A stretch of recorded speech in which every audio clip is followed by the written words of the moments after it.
This week there's been a lot of coverage in regards to equal pay for men and women and also for higher wages from the left. On Monday, the Congressional Budget Office issued a 52-page report that looked at proposed legislation to increase the federal minimum wage. The report was celebrated by Democrats like Ilhan Omar, who issued some philosophical comments like, "People make more money when you raise their wages." Democrats celebrated some of the reported numbers, but conveniently left out many of the details. I'm your host, Jared Dyson, and this is the Closet Conservative Podcast.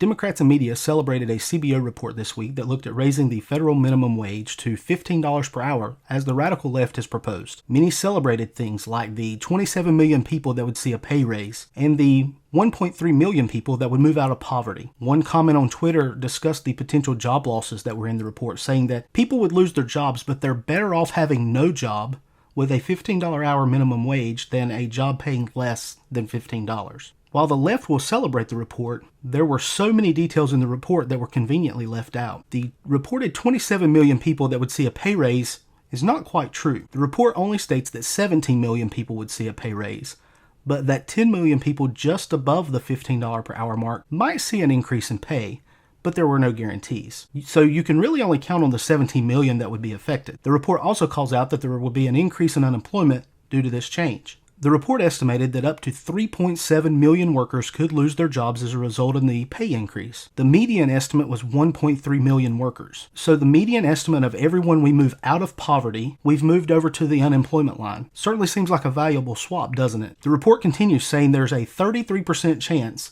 that the job losses equate to more than what is estimated. The report discussed how as wages rise, the substitution of workers for automation seems less costly to employers and more realistic as an option. I think back to McDonald's installing those kiosks in their restaurants several years ago. We could potentially be looking at a fast food industry that is completely ran by kiosks as employers work to recover money lost by increased wages. Why do I bring that up?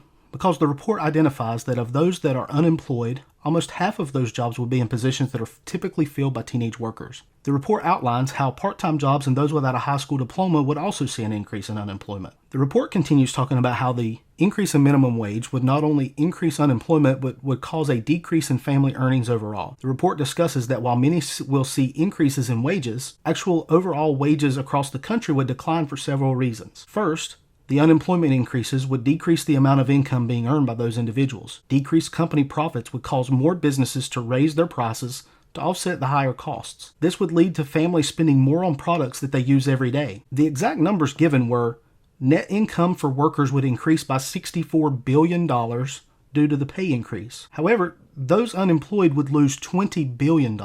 It's estimated that business owners would lose $14 billion, and consumer income would fall by $39 billion due to higher prices. So we're putting $64 billion into pay raises, but in the end, we're going to lose $9 billion to our families. It doesn't seem like logical math. Buried deep in this section is the real truth behind the poverty numbers. While 1.3 million people would move out of poverty, the realization is a net zero because there would be individuals moving into poverty. So it does absolutely nothing to address poverty, as the Democrats would like to claim. The report also outlines other potential responses of employers in addition to replacing workers with automation. The report discusses how employers will most likely reduce fringe benefits, such as healthcare options. They will most likely also reduce job perks, such as employee discounts. This reduction in benefits will further remove money from the pockets of families to pay for healthcare and other services. Services that this CBO report outlines lower income families are more likely to use than higher income families. The increase in wages would also raise the federal budget deficit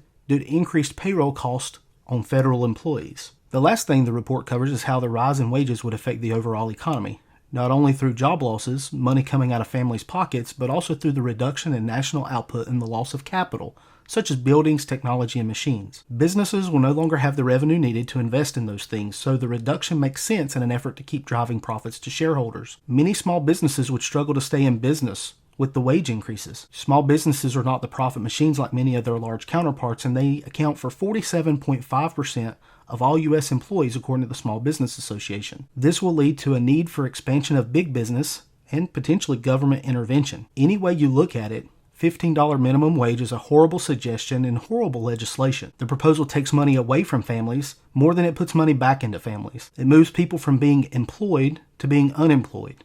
It causes businesses to quit investing in our economy and reduce or replace workers.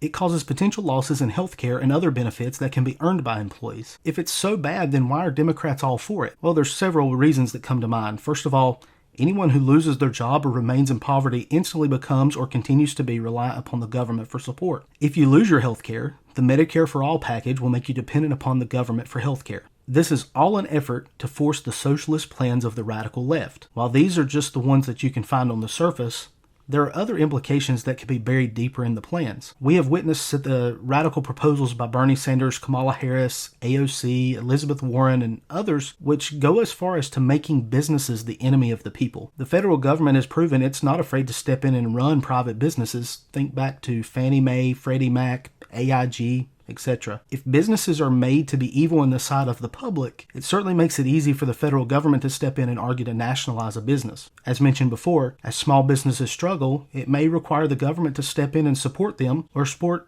expansion in large businesses since they'll be reluctant to spend their own money due to decreased profits. Please don't misunderstand what I'm saying in the podcast this week. I am all for common sense legislation that helps our families and economies grow and become stronger. America is the greatest nation in the world, but we didn't get there by legislating poverty away. Some common sense proposals are working toward a balanced budget and a fiscally responsible federal government. This allows families to keep their hard-earned money without having to pay it in federal taxes to a government that wastes countless dollars each year. We could focus on removing ridiculous regulations that prohibit company investments and growth. This would allow more jobs and opportunities for workers. Lastly, we have to remove the thoughts of free handouts from our government. Absolutely nothing in this world comes without a cost.